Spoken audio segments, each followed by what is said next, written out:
அரசியலமைப்பிலே ஒரு மாற்றத்தை அமைக்கக்கூடிய ஒரு மாற்றமாக அமையும்.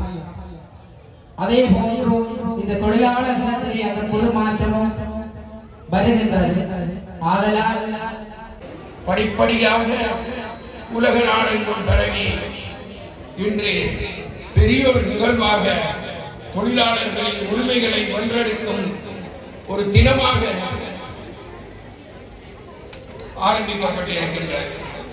ஆனால் இலங்கையிலோ நமது நாட்டில் இன்றும் 1700 ரூபாய் சம்பள உயர்வு சம்பளம் கேட்டு தொழிலாளர்கள் இன்றும் போராடிக் கொண்டிருக்கின்றார்கள். அவர்களுக்கான பொறுப்பளவுகள் விடுமுறைகள் என்பன இன்னும் சரியான முறையில் கிடைக்கவில்லை. இவற்றையெல்லாம் கேட்டால் போலீசாரின் அடக்குமுறைகளை கொண்டு தொழிலாளர்களின் உரிமைகள் பறிக்கப்பட்டுக் கொண்டிருக்கின்றன. அவை நிறுத்தப்பட வேண்டும். தமிழினம் தூர்ந்து போய் அவர்கள் மிகவும் துன்ப நிலைக்கு ஆளாகின்றார்கள். தீவிரோபாயமாக இருக்கின்ற மீனவர்களின் பிரச்சனை பற்றி இந்த நிலையிலே நான் அடுத்து கூறலாம் என நினைக்கின்றேன். மட்டக்களப்பு மாவட்ட கடற்தொழிலாளர்களின் மேதின செய்தி 2024. கிழக்கு மாகாணத்தில் 529 இயந்திர மயமாக்கப்படாத பாரம்பரிய கலங்களும் 7812 இயந்திரமயமாக்கப்பட்ட பாரம்பரிய கலங்களும் மீன்பிடியிலே ஈடுபட்டுக் கொண்டிருக்கின்றன. வளம் குறைந்த பகுதிகளில் மட்டுப்படுத்தப்பட்ட மீன்பிடி கலங்கள் பாவித்து அதிகளவில் மீன்பிடியில் ஈடுபட்டு வருவதனால் இது சுய தேவைக்கு மத்தியும் அயல் சந்தைகளில் மட்டும் விற்பனை செய்வதற்காக உற்பத்தி துறையாகவே செயல்படுகின்றது. இதன் தேறிய வருவாய் மாகாணத்தில் கிட்டு பூங்காவில் எமது மேதின ஊர்வலம் மிக வெற்றிகரமாக நடைபெற்றுக் கொண்டு தற்போது நிறைவடைந்திருக்கின்றது. இந்த நேரத்தில் நான் அங்கே யாழ்ப்பாணத்துக்கு செல்ல முடியிருந்தாலும் நான் இங்கே செல்ல வேண்டிய காரணத்தினால் இங்கே இருக்கின்றேன். அன்றைக்கு உங்களுக்கு தெரியும், எமது வடகிழக்கு பிரதேசத்தை பொறுத்தவரையில் கல்வி கொள்கைகள் தொடர்பாக பல சர்ச்சைகள் ஏற்பட்டிருக்கின்றது. இதுவரைக்கும் அதாவது ஆசிரியர் அதிபர்களுடைய சம்பள முரண்பாடுகள் பற்றி நாங்கள் கழித்துக் கொண்டிருக்கின்றோம். புதிய எஜுகேஷனல் ரிஃபார்ம்ஸ் இது முற்றிலும் இலங்கை ஆசிரியர் சங்கம் அதை வன்மையாக இழுத்துக் கொண்டிருக்கின்றது. இது தொடர்பாக பேராதனை பல்கலைக்கழகத்தினுடைய பேராசிரியர்கள் உட்பட கடந்த இடம் கொழும்பில் வாசிய சாலையில் நாமும் மாபெரும் ஒரு கருத்தரங்கினை ஏற்பாடு செய்திருந்தோம். இந்த அதாவது கொண்டு வரப்படுகின்ற கல்விக் கொள்கை இலவச கல்விக் கொள்கைக்கு முற்றிலும் முரணானது. இந்த இலவச கல்வியை முறியடிக்க வேண்டும் என்பதற்காக இந்த கொள்கையை கொண்டு வரப்படுகிறது என்பதை நான் இங்கு சுட்டிக்காட்ட விரும்புகின்றேன். இன்னும் ஒன்றை கூறுகின்றேன். கடந்த ஈஸ்டர் குண்டுவெடிப்பு சம்பந்தமாக கடந்த காலங்களில் 11 நாட்கள் பாராளுமன்றத்தில் விவாதம் நடத்தியிருந்தார்கள். அன்னையில் 3 நாள் அந்த விவாதத்தை நடத்தி இருக்கிறார்கள். மொத்தம் 14 நாட்கள் ஈஸ்டர் குண்டுவெடிப்பு சம்பந்தமாக இந்த பாராளுமன்றத்தில் விவாதம் நடைபெற்றுக் கொண்டிருந்தது. செலவழிக்கப்பட்ட பணம் 15 கோடி. யாருடைய பணம்? இதே ரணில், இதே அதாவது ராஜபக்ச அரசிடம் நாங்கள் கேட்கின்றோம். ஆசிரியர்கள் அதிபர்களுடைய சம்பள உயர்வை உங்களால் தர முடியவில்லை. உங்களால் இனங்காட்டப்பட்ட, உங்களால் சகலராலும் குற்றம் சாட்டப்பட்ட நபர்கள் இன்று வெள்ளை உடுப்புகளுடன் நடமாடிக் கொண்டிருக்கின்றார்கள். இதே பாராளுமன்றம், இந்த பாராளுமன்றம் என்று கூறிக்கொண்டு இருக்கின்ற போது மிக சமூக விரோதிகளை உள்ளடக்கப்பட்ட பாராளுமன்றம் என்பதை அங்கு உள்ள பெரும்பாலானவர்கள் குறிக்கின்றார்கள். எனவே இந்த இருக்கிற பாராளுமன்றம் நாங்கள் ஒரு மாற்றத்தை கொண்டு வர வேண்டும். இது எங்களுடைய வடகிழக்கு என்பது தனித்துவமானது. இது வடகிழக்கினுடைய தமிழ் மக்களுடைய சுயநிர்ணயம் என்பது எங்களுடைய கோட்பாடு.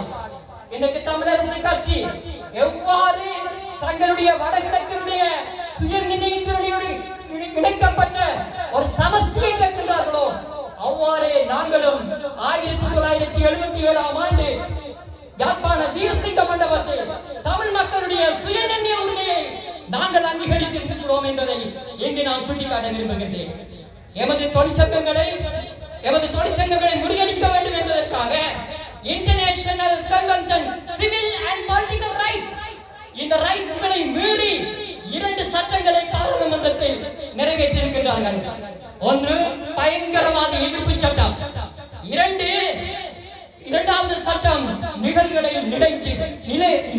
சட்டம். இந்த 2 சட்டங்களும் எமது குரல் வலைகளை நசைப்பதற்காக, தொழிற்சங்கவாதிகளுடைய குரல் வலைகளை நசைப்பதற்காக ஸ்ரீலங்கா பாராளுமன்றத்தில் இயற்றப்பட்ட சட்டங்கள். இந்த சட்டங்கள் முரணானது என்பதை உயர் நீதிமன்றம் தீர்ப்பு வழங்கி சபாநாயகருக்கு கொடுத்திருக்கின்றது. இதில் திருத்தங்களை நீங்கள் செய்யுங்கள் என்று கூறியிருக்கிறது. இதுவரையும் திருத்தம் செய்யவில்லை. அண்ணன் சுமந்திரன் அவர்கள் கூறினார், இதில் திருத்தம் செய்யப்படவில்லை. இது திருத்தம் செய்யப்படாமல் இந்த சட்டமூலத்தை அறிமுகம் செய்ய இருக்கின்றார்கள்.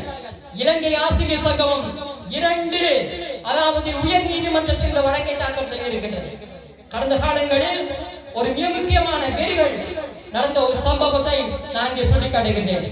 எமது மட்டக்களப்பு பாராளுமன்ற உறுப்பினர்களும் முன்னாள் பாராளுமன்ற உறுப்பினர்களும் அங்கு அணிதிரண்டு இருந்தார்கள்.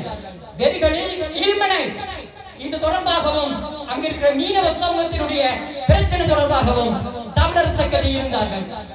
உண்மையிலேயே international convention economic social rights இந்த இதன்படி ஒரு அந்த நாட்டில் அந்த மக்களுக்கு ஒரு பொருளாதார எழுச்சியை ஏற்படுத்த வேண்டும் என்று சொன்னால், நிலைபெறான அபிவிருத்தியை மேற்கொள்ள வேண்டும் என்று சொன்னால் அங்கே அபிவிருத்தி மேற்கொள்வதில் தவறில்லை.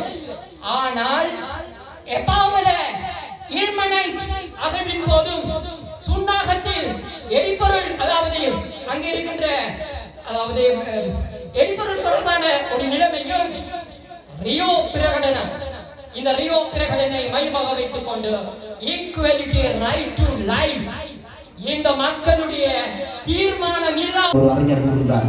அந்த வகையில் தான் நாம் இன்று அரச உத்தியோகத்தர்கள் கையேந்தும் நிலையில் சென்று அடுத்த கட்டமாக விசிட்டிங் விசா என்ற நிலைக்கு தள்ளப்பட்டு அந்த சம்பளமற்ற விடுமுறை என்ற பெயரில் நாடு கடந்து, உறவுகளை கடந்து, சொந்த பந்தங்களை கடந்து, மனைவி குழந்தைகளை இழந்து வேதனையோடு பொருளாதாரத்தை நோக்கி ஓடிக்கொண்டிருக்கின்றோம். அதான் கௌரவ பிச்சைக்காரன் நடந்த அரச உத்தியோகத்தர்கள். இதுக்கெல்லாம் காரணமாக அமைகின்றது எமது நாட்டின் ஆட்சியாளர்களும் திட்டமிடப்படாத முறையற்ற பொருளாதார கொள்கைகளும் அமைகின்றது. இது தொடர்பாக நாம் கடந்த 10 வருடங்களாக தொடர்ச்சியான முறையில் பல போராட்டங்களையும் பல தியாகங்களையும் எமது சங்கங்களூடாக தொடர்ந்து செய்து கொண்டு வருகின்றோம். அந்த வகையில் ஆசிரியர் சங்க செயலாளர் கூறியது போல் அதை அடக்கி ஒடுக்குவதற்காக அரசும் தன்னால் பல முயற்சிகளை செய்து வருகின்றது.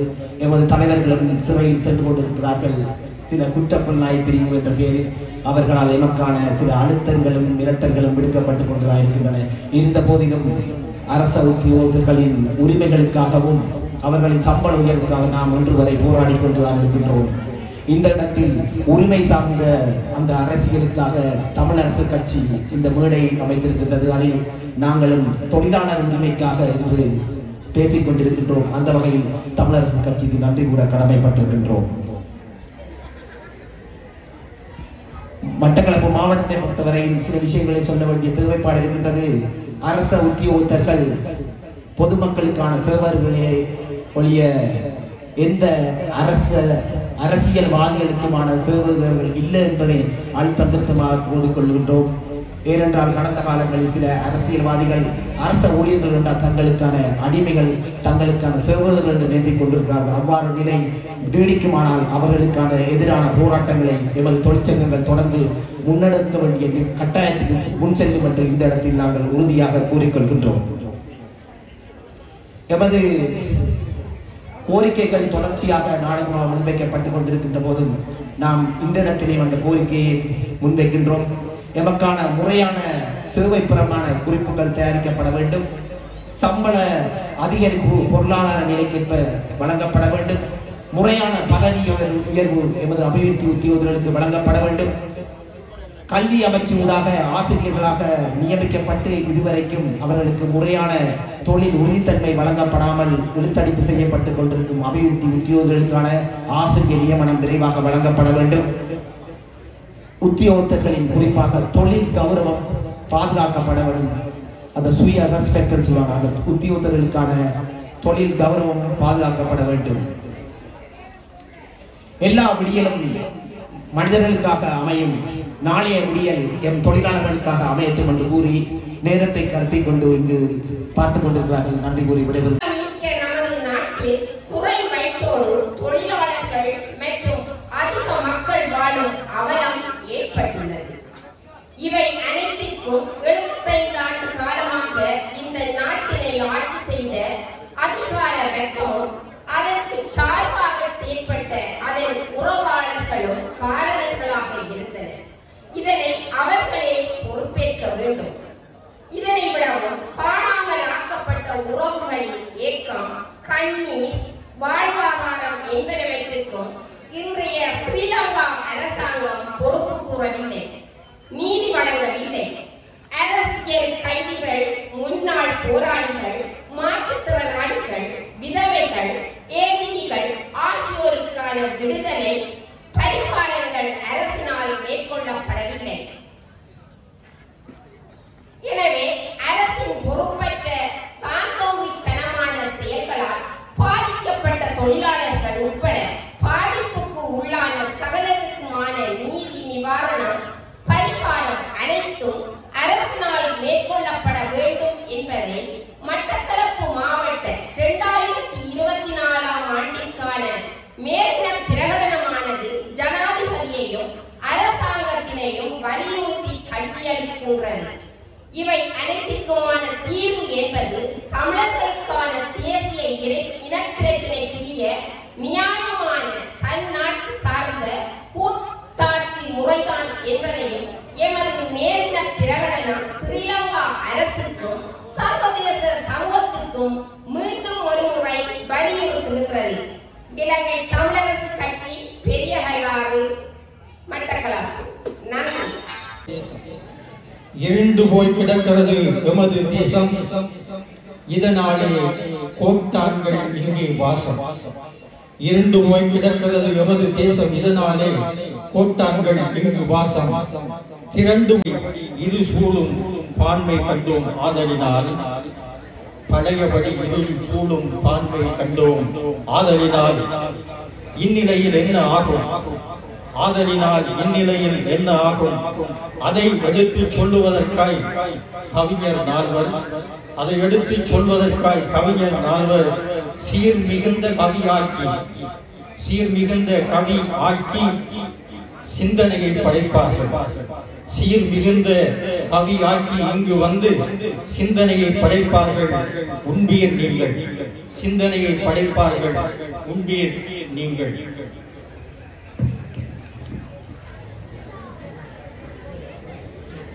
பட்டிமன்ற பேச்சாளர், பட்டம் பெற்ற பாரதியின் நன் மாதர். பட்டிமன்ற பேச்சாளர், பாரதியின் பட்டம் பெற்ற பாரதியின் நன்மாதர், பணி செய்தற்காய் திட்டமிட்டு ஆசிரியர் தொழிலை தேர்ந்தோர். பணி செய்தற்காய் திட்டமிட்டு ஆசிரியர் தொழிலை தேர்ந்தார். தீந்தமிழின் பற்றாளர் இவரின் தந்தை. தீந்தமிழின் பற்றாளர் இவரின் தந்தை. முகிலதனை வர்ஷினி என்பார். முகிலதனை வர்ஷினி என்பார். இங்கே முத்தான கவிதை சிறு மழையாய் பெய்ய, தர்ஷினி வாருங்கள், கவி தாருங்கள், தமிழ் கவிதை தமிழ் மனதில் விதையாகட்டும். தர்ஷினி வாருங்கள், கவி தாருங்கள், தமிழ் கவிதை தமிழ் மனதில் விதையாகட்டும்.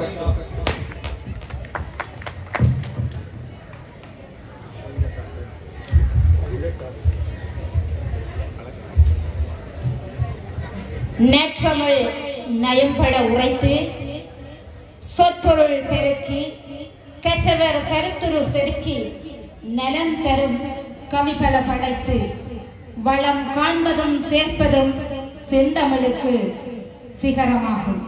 அனைவருக்கும் இந்நேர வணக்கம். விழிப்படைவார் தொழிலாளர் விடியும் தேசம். திறமையை உழைப்பாக்கி உலகத்தை உயர்த்திடும் உண்மை தொழிலாளியை உள்ளத்தால் வணங்குவோம். அனைவருக்கும் இனிய தொழிலாளர் தின வாழ்த்துக்கள்.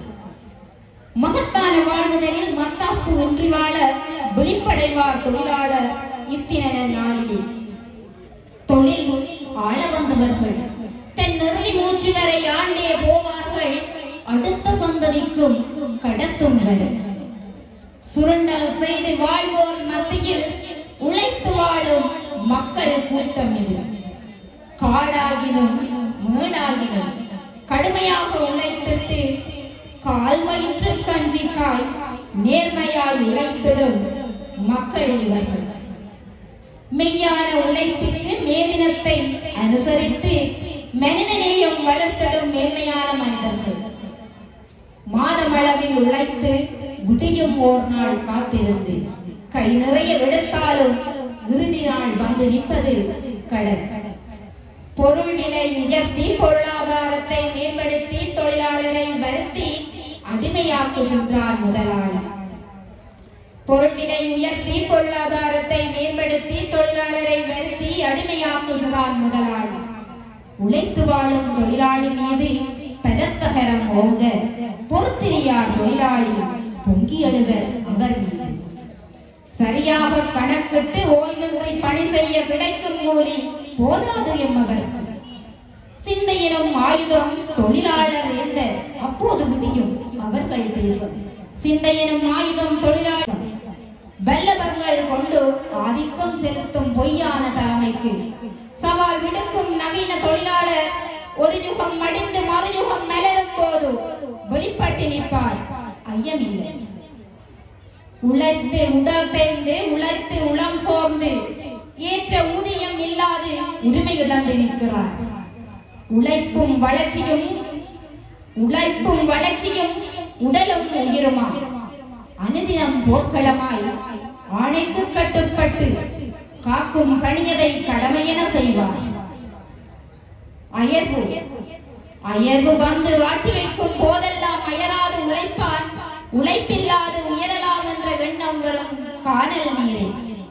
களைப்பில்லா வாழ்வில் உழைத்தே ஆக வேண்டும் என்று பலர் கிளம்பியும் அடிமையாகின்றனர். அடிமை வாழ்வு வேண்டாம் என தன் கால் நிற்கும் தொழிலாளியை மிதித்து நசிக்கிடுவர் பொல்லாத வஞ்சகர்கள்.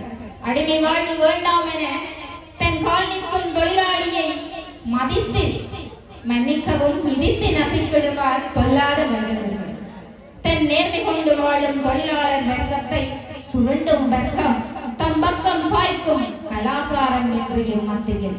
தன் நேர்மை கொண்டு வாழும் தொழிலாளர் வர்க்கத்தை சுருண்டும் வர்க்கம் தன் பக்கம் சாய்க்கும் கலாசாரம் என்று மத்தியில். தன் வயிற்றுக்காய் உழைக்கும் உழைப்பில் ஒரு பங்கு கட்டாயம் செலுத்தியே ஆக வேண்டும் வரி எனும் போர்வைக்கும். எதிர்ப்பார் ஒருவரில்லை பயம் பற்றிக் கொள்ளும் எம்மவரை. எதிர்ப்பார் ஒருவரில்லை பயம் பற்றிக் கொள்ளும் எம்மவரை. உள்ள குமுறல் மட்டும் சல்லடையாய் மாறிவிடும். சம்பள உயர்வுக்கு பெற்பல போராட்டம். போராடியும் கிடைக்குமா? இல்லை, கிடைத்தாலும் அதில் அறைதான். உயர்த்தி விட்டோம், ஏற்றுவோம் பொருள் விலை. ஏற்றுவார் பல மடங்கு, இறக்குவார் ஒரு வீதம். உயர்த்தி விட்டோம், ஏற்றுவோம் பொருள் விலை. ஏற்றுவார் பெருமடங்கு, இறக்குவார் ஒரு வீதம். கேட்டது செய்து விட்டோம் நாம், கேட்டது செய்து விட்டோம் நாம். பணித்தது நீ செய்ய வேண்டும். ஆப்புத்தான் தொழிலாளர் வாழ்வுக்கு. உழைத்து முதுகு வளைந்து சலித்து வெறுத்துக் கொண்டனர்.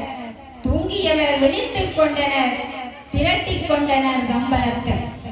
உழைத்து முதுகு வளைந்து சலித்து வெறுத்துக் கொண்டனர். தூங்கியவர் விழித்துக் கொண்டனர், திரட்டிக் கொண்டனர் கம்பளத்தை. 1000 கேள்விகள் நுழைந்த போது நிமிர்ந்தன தோள்கள், விழுந்தன கைகள். உழைப்புக்கேற்ற ஊதியம் வேண்டும், உழைக்கும் நேரம் 8 மணியாக வேண்டும். 1000 கேள்விகள் நுழைந்த போது நிமிர்ந்தன தோள்கள், எழுந்தன கைகள். உழைப்புக்கேற்ற ஊதியம் வேண்டும், உழைக்கும் நேரம் 8 மணியாக வேண்டும். போராடி வென்ற தொழிலாளர் தினம் அல்லவா? சிவப்பு வர்ணத்தால் அலங்கரிக்கிறது. போராடி வென்ற தொழிலாளர் தினமல்லவா சிகப்பு நிறத்தால் அலங்கரிக்கிறது. உழைப்பின் புனிதத்தை உணரும் நாள் என்றோ அன்று விழிப்படைவார் தொழிலாளர் விடியும் தேசம். நன்றி.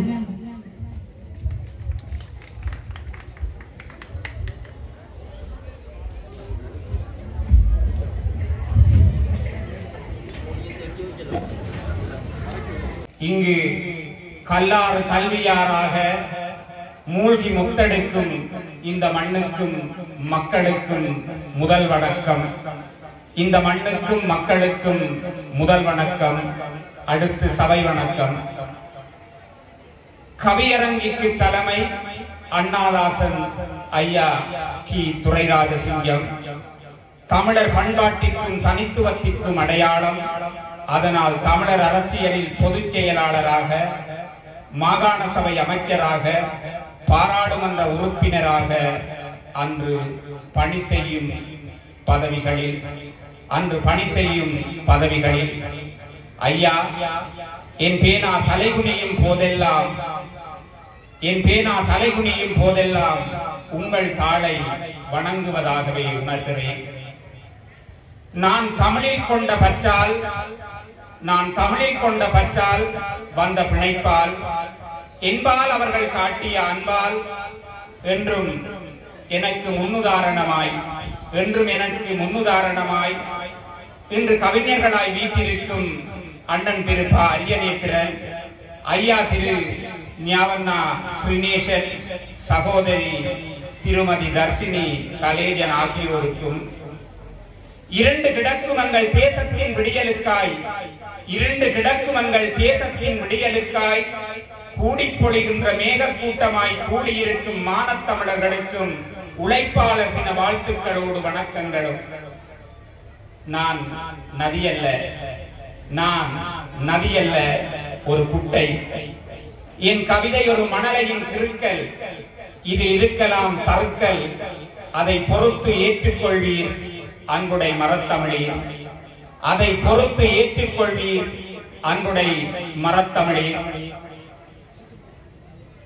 தும்பிக்கை துணை யானைக்கு மட்டுமல்ல நம்பினார்க்கெல்லாம்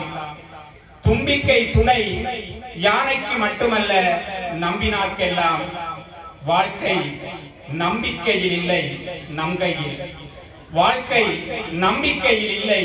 நம் கையில். உழைப்பு உயிரின் உன்னதம். உதாரணம் சிலந்தி, தூக்கணாங்குருவி, கரையான். மனிதா விழித்துக்கொள், விழிப்பு இல்லை என்றால் அது மரணம். சூரியன் விழிதிறந்தால் அது பூமியின் விழிப்பு. உணர்ச்சிகள் விழிதிறந்தால் அது கவிதையின் விழிப்பு. உருவின் விழிதிறந்தால் அது கருவின் விழிப்பு. யாழ் மீட்டுபவன் கையில் இசை விழிக்கும். எழுதுபவன் கையில் மொழி விழிக்கும். ஓட்டு போடுபவன் கையில் நாடே விழிக்கும். தமிழா விழித்துக்கொள்.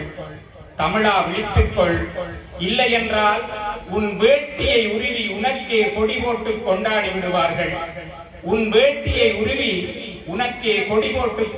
விடுவார்கள். இமை திறப்பது விழிப்பல்ல, உணர்வுகள் விழிக்க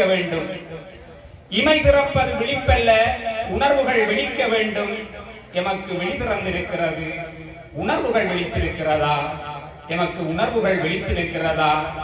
அன்று தந்தையும் தலைவனும் விழித்த போது தமிழன்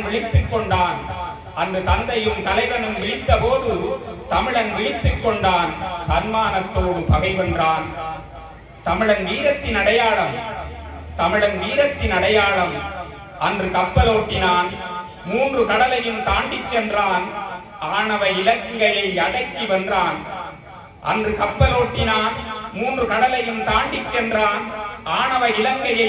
வென்றான். இன்று எங்களது வாழ்வும் எங்களது வளமும் மங்காத தமிழென்று முழங்கிய சங்கு நொறுங்கி சிதறி கிடக்கிறது கிளிஞ்சல்களாக. எங்களது வாழ்வும் எங்களது வளமும் மங்காத தமிழென்று முழங்கிய சங்கு நொறுங்கி சிதறி கிடக்கிறது கிளிஞ்சல்களாக. ஆயுதம் செய்வோம், நல்ல காகிதம் செய்வோம் என்றான் பாரதி. ஆயுதம் செய்வோம் நல்ல காகிதம் செய்வோம் என்றான் பாரதி. அவன் சொன்னபடிதான் ஆயுதம் செய்தோம். அதை சிலர் சொந்த பந்தங்களுக்காகவும் சொந்த நலன்களுக்காகவும் பயன்படுத்தி விட்டனர். ஆயுதம் செய்தோம், அதை சிலர் சொந்த பந்தங்களுக்காகவும் சொந்த நலன்களுக்காகவும் பயன்படுத்தி விட்டனர். அவர்களே இன்று கைகட்டி வாய்பொத்தி அமைச்சர்களாக, அவர்களே இன்று கைகட்டி வாய்பொத்தி அமைச்சர்களாக. இங்கே தன்மானம் மிக்கவர்கள் தொழிலாளர்கள் மட்டும்தான். இங்கே தன்மானம் மிக்கவர்கள் தொழிலாளர்கள் மட்டும்தான். எங்கேயும் எப்போதும் எதற்காகவும் எவரிடமும் கையேந்த மாட்டார்கள். எங்கேயும் எப்போதும் எதற்காகவும் எவரிடமும் கையேந்த மாட்டார்கள். பாருங்கள், விவசாயிகள், மீனவர்கள், நெசவாளர்கள் மற்றும் உள்ள தொழிலாளர்கள் தங்களுக்காக மட்டுமல்ல மற்றவர்களுக்காகவும், தங்களுக்காக மட்டுமல்ல மற்றவர்களுக்காகவும், மற்றபடி எல்லோரும் தட்டேந்தி பிழைக்க ஆயத்தமாகிக் கொண்டு, தட்டேந்தி பிழைக்க ஆயத்தமாகிக் கொண்டு நிறைவாக விடியல் என்பது உள்ளத்தின் தெளிவு. விடியல் என்பது உள்ளத்தின் தெளிவு. தெளிவு என்பதே தமிழரின் விடியல். விழியிருந்தும் விழிக்க மறுக்கிறோம், விழியிருந்தும் விழிக்க மறுக்கிறோம். பிழைக்க முடியாமல் பிறர் தேசம் செல்கிறோம். கடல் இருக்குது, முத்தும் இருக்குது, நீந்த தெரியாமல் முழிக்கிறோம். நிலம் இருக்குது, நீரும் இருக்குது, உழைக்க உரமின்றி உறங்கினோம். நிலம் இருக்குது, நீரும் இருக்குது, உழைக்க உரமின்றி உறங்கினோம். எம்மவர் பாட்டை எழுதி வரும் போது எனது பேனா ஏங்கி எழுகிறது. எம்மவர் பாட்டை எழுதி வரும் போது எனது பேனா ஏங்கி எழுகிறது. பொய்யில்லை பேனாவில் மையில்லை, பொய்யில்லை பேனாவில் மையில்லை. உள்ளம் இருக்குது, அதில் உணர்ச்சி இருக்குது, கொள்கையின்றி செல்கிறோம்.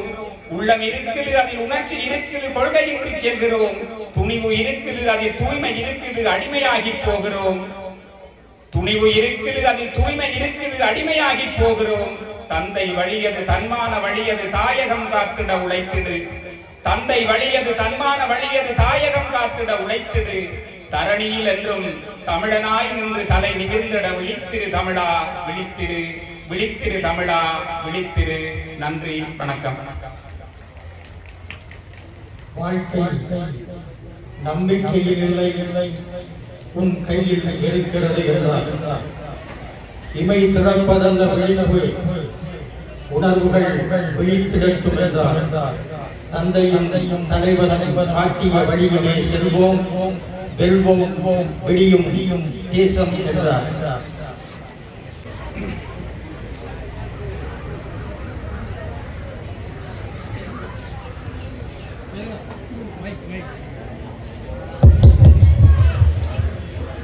கூட்டமும் குறைகிறது, கதிரைகளும் காலியாகிறது.